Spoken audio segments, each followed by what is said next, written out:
National Weather Service in Paducah has issued a tornado warning for northern Scott County in southeast Missouri until 4:15 p.m. Central Daylight Time.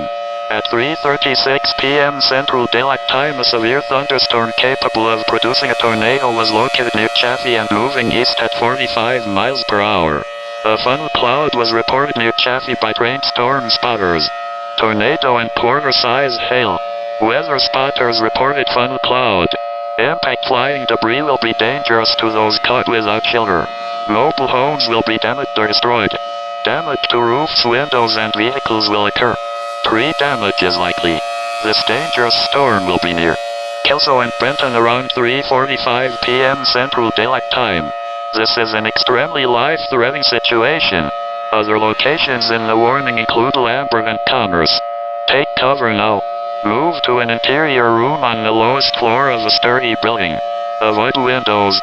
If in a mobile home, a vehicle, or outdoors, move to the closest substantial shelter and protect yourself from flying debris.